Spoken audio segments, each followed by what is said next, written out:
Grüße euch, liebe Zuseher.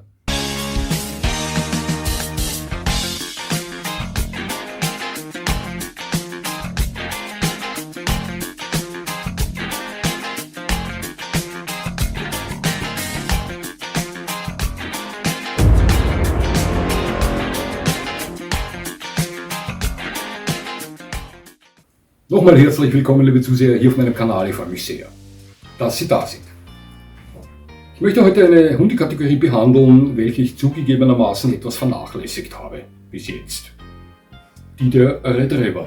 Aber dafür hören Sie heute gleich von allen 6. Der Golden Retriever, der Labrador Retriever, so gut wie jedem bekannt, oder? Ja. Doch dann wird es schon etwas geheimnisvoller. Mit dem Flat-Coated Retriever, dem Chesapeake Bay Retriever und dem Curly-Coated Retriever.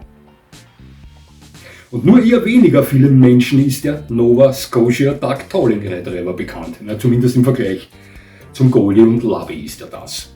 To retrieve, ich bin nicht so der Fremdsprachenkünstler, aber ich gebe mir Mühe, bedeutet nichts anderes als zurückbringen. Retriever sind Zurückbringer, Apportierhunde. Diese 6 Retriever-Rassen wurden für die Jagd erschaffen, das wissen Sie. Als Retriever-Besitzer wissen Sie das selbstverständlich. Ihre Hauptaufgabe bestand oder besteht darin, vom Jäger zu Fall gebrachtes Wild zu apportieren. Ja, warum holte der Jäger das nicht selbst? Warum braucht er einen Hund dazu? Nun, weil es sich dabei zumeist über Wild mit Wasserverbundenheit handelt. Er legt das Federvieh im Wasser, der Jäger legt nicht gerne ab, hüpft nicht gern ins Wasser hinein, der Retriever tut das schon. Ja. Diese Hunde waren also unter anderem dafür da, in Wasser gefallenes Wild zu apportieren. Doch natürlich apportierten sie auch Wild, welches nicht im Wasser gefallen war. Ja. Gut trainierte Retriever merken sich mehrere Fallstellen vom Flugwild, wenn sie die Abstürze auch beobachten konnten. Warten sie dann auf das Kommando ihrer Besitzer, des Jägers, und dann apportieren Sie dieses. Einige Retriever-Rassen sind dafür bekannt, derartig weiches Maul, so nennt man das, zu besitzen, dass sie dazu fähig sind, Friedwild auch lebend zu apportieren. Andere werden dazu verwendet, krankes Wild niederzuziehen. Ein weiches Maul wäre hierbei fehl am Platz. Ja. Sie galten und gelten also nicht nur als Apportierer, nein, auch etwas härtere Aufgaben sind von Retrievern zu erfüllen, wozu auch die Nachsuche auf Schalenwild zum Beispiel zählt. Auch bei den Retrievern gibt es reine Arbeitslinen und Showlinen, sowie auch bei anderen Rassen. Und die ersteren, also die Arbeitslinen, sind häufig leichter gebaut, besitzen mehr charakterlichen Pfeffer und etwas mehr Will to Please, zumindest sagt man ihnen das nach. Außerdem unterscheiden sich die Retriever-Rassen sich im Normalfall auch in den Eigenschaften wie Verträglichkeit mit Artgenossen sowie Schutztrieb und Territorialverhalten. Ja, ich würde meinen, sehen wir uns mal diese 6 verschiedenen Retriever-Rassen an und beginnen gleich mal mit einem der beliebtesten unter ihnen, nämlich mit dem Golden Retriever. Ja, der Goldie, wie er gerne unter Fans genannt wird, ist einer der beliebtesten Haushunde der ganzen Welt. Doch er ist genauso ein toller Jagdhund, der nicht nur bei der Wasserarbeit in seinem Element ist, sondern auch am Feld zeigt, was er drauf hat. Er erzählt zu den Retriever-Rassen, welche häufig dieses weiche Maul besitzen. Weltweit findet man sie auch als Blindenführhunde, und hier möchte ich etwas ausholen, bevor ich da weiter fortfahre. Blindenführhunde. Liebe Zuseher, ich weiß nicht, ob Sie sich schon mal intensiv Gedanken gemacht haben über diese Hunde. Ja? Ich zoll hier diesen Hunden allerhöchsten Respekt, denn eigentlich, auch wenn es ihnen nicht bewusst ist, verzichten diese Hunde auf ihr typisches, schönes Hundeleben nur um gehandicapten und behinderten Menschen zu helfen. Schauen Sie, das soll nicht heißen, dass es Blindenführhunden schlecht geht. So meine ich das nicht. Ich weiß, dass es viele Unterstützer blinder Menschen gibt, welche auch mal mit Blindenführhunden rausgehen, die laufen lassen, mit anderen Hunden spielen lassen. Aber wenn wir ehrlich sind, führen die schon ein tristes Dasein, Blindenführhunde. Ja, wenn sie mit ihrem Besitzer, dem blinden Menschen, unterwegs sind, Sie wissen schon, ja, diese Hunde dürfen nicht schnell irgendwo hinwollen. Läufige Hündinnen müssen ihnen egal sein. Pöbelnde Hunde müssen ihnen egal sein, etc., etc., etc. Also hier allerhöchsten Respekt diesen, ich möchte nicht sagen armen Hunden gegenüber, diesen tollen Hunden gegenüber. Ja. Doch nicht nur als Blindenführhunde kommen die Goldies in Einsatz, auch als Drogenspürhunde, Lawinenhunde, Sprengstoffsuchhunde und bei vielen anderen Einsätzen auch. Also das sind sehr beliebte Diensthunde, die Goldies. Ja. Die Golden Retriever werden bei der Jagd häufig zusammen mit anderen Hunden eingesetzt, weshalb man bei dieser Retriever-Rasse besonderes Augenmerk auf die Verträglichkeit Artgenossen gegenüber gelegt hat. Ja. Ich habe das schon oft erlebt, wir haben in der Gegend, weiß ich nicht wie viel, 5, 6 Golden Retriever mindestens. Ja. Einige kenne ich nur vom Sehen und 2 oder 3 kenne ich etwas näher. Es sind alle freundlich. Ich kenne hier in unserer Umgebung keinen einzigen Golden Retriever, der wirklich Schliff oder Pfeffer hat oder nicht verträglich ist. 2 Blocks weiter lebt eine Familie, die haben jetzt ihren zweiten Goldie. Der war lange Zeit, 2, 3 Jahre, ein guter Freund von Vito, doch dann wurde von meinem Hund das Kriegsbeil ausgegraben. Ja, der Grund war, ich habe mit ihm auf der Wiese gespielt, habe ihn mit dem Ball geschickt. Er brachte mir den Ball zurück, warf ihn mir vor die Beine und forderte mich auf, ihn den nochmal zu schicken. In dem Moment kam hinter meinem Rücken dieser Goldie herangeschossen, wollte mit Vito spielen, also ich habe ihn vorher nicht gesehen, schoss bei mir vorbei zu Vito hin und Vito war der Meinung, der Goldie möchte ihm den Ball wegnehmen. Er sprang ihm an den Nacken, schüttelte ihn, ja, und wir trennten die Hunde. Ja, und dann war es vorbei mit der Freundschaft. Nicht vom Goldie ausgehend, sondern von Vito ausgehend. Wir haben dann noch 2, 3 Mal versucht, dieses Kriegsbeil wieder zu begraben. Der Goldie hätte da nichts dagegen gehabt, aber meiner. Jetzt klappt es halt nicht mehr. Was soll ich tun? Ja, äußerst selten trifft man auf Golden Retriever, welche Kampflustigkeit zeigen. Schutztrieb oder Schärfe sind eher Eigenschaften, welche bei dieser Rasse immer schon unerwünscht waren. Größtenteils sind Golden Retriever sehr freundlich, hochintelligent, lern- und bewegungsfreudige Hunde, welche bei der Jagd genauso gute Figur machen wie als Familienhunde. Sind sehr schöne Hunde, die ja zu Recht zu den beliebtesten Haushunden der Welt zählen, möchte ich sagen. Der nächste ist der Labrador Retriever. Der ist mit Sicherheit der beliebteste und bekannteste Retriever neben dem Goldie. So wie die anderen auch, ist auch dieser Hund ein fantastischer Jagdhund. Auch der Labrador zählt zu den Retrievern, welche häufig ein weiches Maul zeigen. Er findet und apportiert erlegtes oder krank geschossenes Niederwild und zeigt im Normalfall ebenfalls große Wasserfreude, hohe Lernbereitschaft und Führigkeit. Die meisten Retriever-Besitzer wissen von der Wasservernarrtheit ihrer Hunde. Ja. Also da sind sie alle 6 gleich. Auch der Labrador ist häufig als Diensthund zu finden und als Rettungshund oder Spürhund bei Zoll- und Polizeieinsatz. Und genauso wie der Goldie oft als zuverlässiger Blindenführhund anzutreffen. Der Labrador zählt ebenfalls zu den beliebtesten Familienhunden weltweit. Doch möchte ich behaupten, dass dieser Retriever weit häufiger mit Schliff ausgestattet ist als sein goldener Retriever-Kollege. Schauen Sie, also, ja, wir haben viele Hunde hier. Ist nun mal so. Wir sind eine knapp 5000 oder 6000 Einwohnerortschaft, aber wir haben viele Hunde hier und auch einige Exoten, davon habe ich schon erzählt. Natürlich auch Labrador. Wir haben hier schon 2, 3 Labrador, die nicht sehr verträglich mit Artgenossen sind, die schon etwas Schliff zeigen, das sage ich Ihnen. Ganz im Gegenzug zu den Goldies, die hier eigentlich alle freundlich sind. Auch bei meinen Eltern in der Ortschaft, 20 Kilometer entfernt, da gibt es einen Herrn, der mittlerweile seinen 3. Labrador hat. Der hat immer gelbe. Ein großes Grundstück, ein Herr, der Skulpturen aus Metall erschafft und es sogar ins Guinness Buch der Rekorde geschafft hat mit diesen Skulpturen. Und wenn Sie dort beim Grundstück vorbeigehen, liebe Zuseher, welches von diesem Labby bewacht wird, der gibt schon Festgas, das sage ich Ihnen, egal ob Sie alleine oder mit Hund vorbeigehen. Ich weiß nicht, wie dieser Labby reagiert, würden Sie versuchen, das Grundstück zu betreten, unerlaubt, ja, ob er da einen Rückzieher machen würde. Doch es scheint mir nicht so. Also der hat schon ziemlichen Dampf drauf. Also der Labby ist ein mindestens genauso toller Familienhund wie der Golden Retriever. Ja, doch ist der Labby häufig mit etwas mehr Schliff ausgestattet als der Golden Retriever. Da bin ich mir ganz, ganz sicher. Ja, sehen wir uns mal den dritten an. Das wäre der Flat-Coated Retriever. Ist ein ebenfalls sehr schöner Vertreter dieser Kategorie. Auch er ist ein Apportierprofi für unterschiedlichste Geländetypen. Auch dieser Retriever ist ein beliebter Haushund, welcher sich durch harmonisches Wesen in der Familie auszeichnet. Generell ist er aber etwas flotter unterwegs als die beiden zuvor beschriebenen.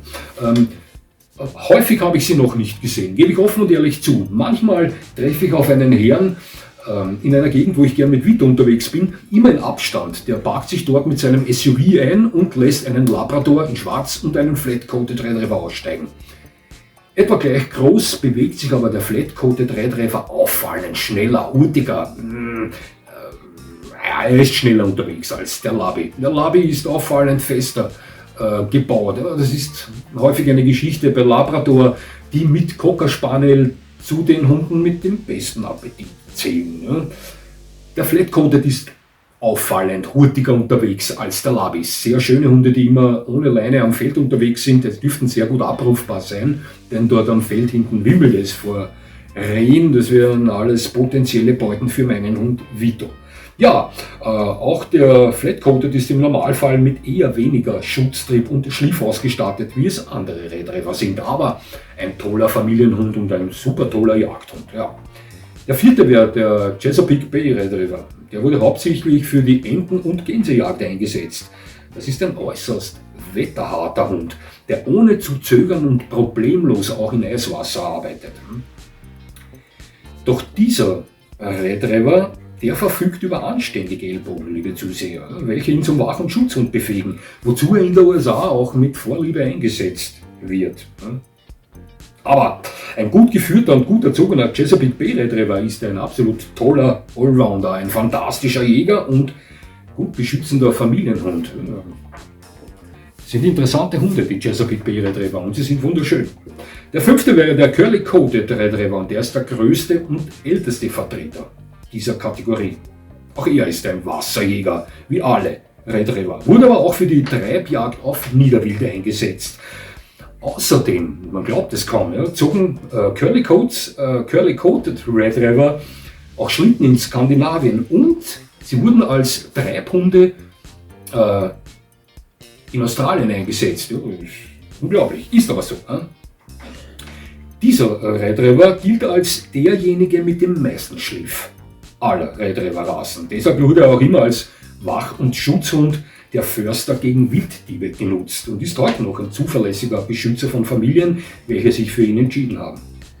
Ein Geheimtipp für Menschen, welche sich von Hunden mit kantigen Charakteren angezogen fühlen, der Curly Coated Retriever. Kein uninteressanter Hund. Das Äußere ist Geschmackssache, dieses sehr stark gelockte Fell, das muss einem schon gefallen, aber ich sage, allgemein gesehen kein uninteressanter Hund. Ja. So, der letzte dieser Kategorie wäre der Nova Scotia Duck Tolling Retriever und der ist der absolute Exote dieser Kategorie. Ein Spezialist in Enten anlocken. Wie funktioniert das? Nun, das nennt man Tolling. Ja, das sieht so aus. Der Jäger, also der Besitzer dieses Retrievers, wirft einen Gegenstand ufernahe ins Schilf. Der hinterlistige Duck Tolling Retriever springt da rein, ja, sucht diesen Gegenstand, nimmt den und taucht dann immer im Schilf auf und verschwindet wieder. Taucht auf und verschwindet wieder. Und mit diesem Tolling lockt er Enten an. Hinterlistiger Schurke. Ja. Und wenn die Enten dann kommen, werden sie vom Jäger erlegt und vom Retriever apportiert. Ja. Ich glaube, das kaum ist aber so. Ja. Der Tolling Retriever ist der kleinste Hund dieser Kategorie, aber er ist äußerst leistungsfähig und ziemlich stark. Der Kerl, ja. Wunderschön. Gleichzeitig verfügt er über sehr freundliches, aber auch sehr ausgeprägtes Temperament. Er ist ein toller Jäger und Familienhund, mit Sicherheit der Retriever mit der höchsten Bewegungsfreude. Ja. Retriever allgemein, das waren sie, diese 6. Ja, also ganz klar. Golden Retriever, Labrador Retriever, die bekanntesten dieser Kategorie.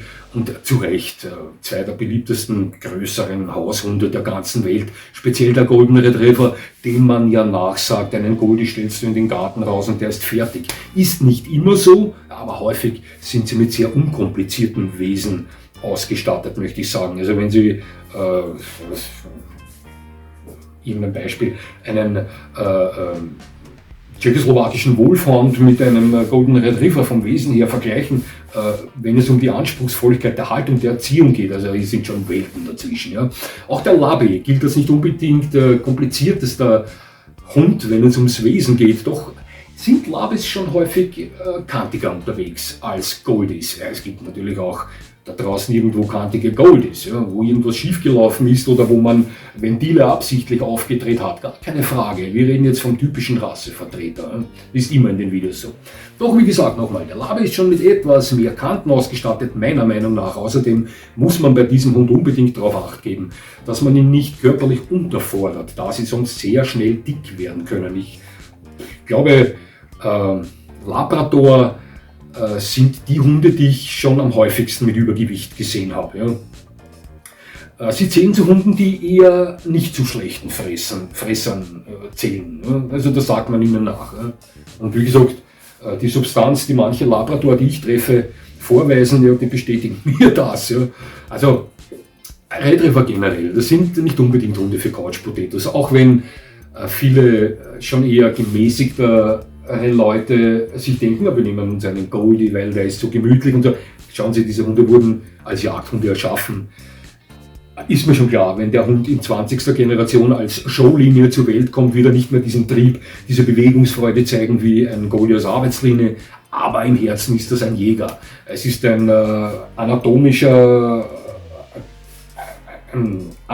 ein Tier, das mehr oder weniger zum Laufen, zum Trappen gemacht wurde. Also nicht zu kurzbeinig, nicht zu kurze Wirbelsäule. Der Goldie hat eine gute Anatomie für den Sport. Ja, Sie sollten diesen Hund schon fördern. Körperlich und geistig, man muss nicht übertreiben, überhaupt nicht. Das ist kein Kelpie oder Australian Cattle Dog, aber man sollte schon etwas tun. Das gilt für alle Retriever gleich vorhergesagt. Ja. Gilt auch für den Labrador. Der nächste war dann, glaube ich, der Flat-Coated, wunderschön, aber im Normalfall ein klein wenig hurtiger unterwegs als die ersten beiden. Schöne Hunde mit ihrem schwarzen Fellkleid sehen wunderschön aus. Ja. Ebenfalls herrliches Wesen und recht familienfreundliches Wesen, möchte ich sagen, seltenst ausgestattet mit Unverträglichkeit Artgenossen gegenüber. Natürlich gibt es Ausnahmen, aber nochmal, der typische Vertreter dieser Hunde eher freundlicher unterwegs und so weiter. Toller Familienhund, gar keine Frage. Chesapeake Bay Retriever ist schon etwas anderes Kaliber, etwas kantiger als die drei zuvor beschriebenen Hunde. Oft mit Wach- und Schutztrieb ausgestattet, auch manchmal etwas dominanter Artgenossen gegenüber. Toller Jagdhund, ebenfalls toller Familienhund, wenn man ihn anständig erzieht, anständig führt. Ja, normalerweise problemlos, doch für ihn gilt dasselbe wie für alle Retriever. Man sollte sich schon beschäftigen. Aber wie gesagt, der erste Retriever, der auch als Wach- und Schutzhund taugt, möchte ich mal sagen. Kommt auch beim Labby vor. Ja? Wahrscheinlich auch beim Goldie irgendwo, aber sie sind eher weniger die typischen Hunde dafür. Doch der Chesapeake Bay Retriever, der bietet sich hier schon etwas eher an. Ja? Schöne Hunde, ja, gibt's gar nichts. Tolle Hunde. Der fünfte war dann der Curly Coated Retriever, der kantigste, größte, kantigste der Retriever, sagt man ihm zumindest nach. Ein Hund, der schon mit etwas mehr Gefühl, wenn es geht um Sozialisierung und so weiter erzogen wird. Also hier muss man schon vielleicht etwas mehr Augenmerk legen auf diese Dinge, als es vielleicht der Fall ist beim Golden Retriever, der hier vielleicht einfacher zu formen ist. Sie verstehen, was ich meine. Der Curly Coated neigt eher dazu, sagen wir so. Ähnlich wie der Chesapeake Bay Retriever zeigt auch der Curly Coated Retriever im Normalfall guten Wach- und Schutztrieb, vielleicht sogar noch etwas ausgeprägter als der Chesapeake Bay Retriever. Ja, wie gesagt, das ist ein sehr beliebter Wach- und Schutzhund in der USA, der Curly Coated Retriever. Nein, nicht in der USA, in Großbritannien. Ich glaube, der stammt ja aus Schottland. Der Chesapeake Bay Retriever ist ein Amerikaner. Ja. Jo. Als äußeres Geschmackssache. Ja, aber wenn es einem gefällt, toller Hund. Und wie gesagt, ein Geheimtipp für alle Leute, die sich angezogen fühlen von charakterlich etwas kantigeren Hunden. Der letzte, der Exote unter ihnen, der hinterlistige Unlocker, ja, der Nova Scotia Dark Tolling Retriever, ein entzückender Hund. Mittelgroß, schnell, sehr leistungsfähig, hochintelligent, freundlich, lernbereit. Der hat schon Temperament. Also auch hier gilt es, hier ist allererstes Gebot, tun Sie was mit dem Hund. Also wenn Sie den überhaupt nicht beschäftigen, ja, da wird er sich sicher in irgendeiner Form Unmut zeigen. Ja, eventuell zerlegt er Ihnen irgendwas zu Hause oder so, ja, oder er läuft charakterlich einfach davon. Sie verstehen, was ich meine. Generell nochmal, ich wiederhole mich, Retriever sind alles tolle Familienhunde, manche mit einfacherem Wesen ausgestattet, wie zum Beispiel der Goldie, der typische Goldie, manche mit etwas anspruchsvollerem Wesen ausgestattet, wie der typische Curly Coated. Ja. Aber alle sind für die Jagd erschaffen worden, egal Showline, Arbeitslinie, das steckt in ihnen drinnen. Also rein für Couch Potatoes, die sich denken, ja, geh ein bisschen in den Garten raus, das wird schon passen. Ja, auch beim ruhigsten Retriever eher nicht zu empfehlen. Ja. Da gibt es schon geeignetere Hunderassen dafür. Ja. Generell sollte man jedem Hund etwas bieten. Sie verstehen schon, was ich meine. Ja, das waren die 6 Retriever-Rassen. Liebe Zuseher, es hat mich sehr gefreut, dass Sie mir zugesehen haben. Ich würde mich natürlich freuen, wenn Sie mir weiterhin zusehen. Und jetzt wünsche ich Ihnen noch einen schönen Tag. Das war's schon wieder.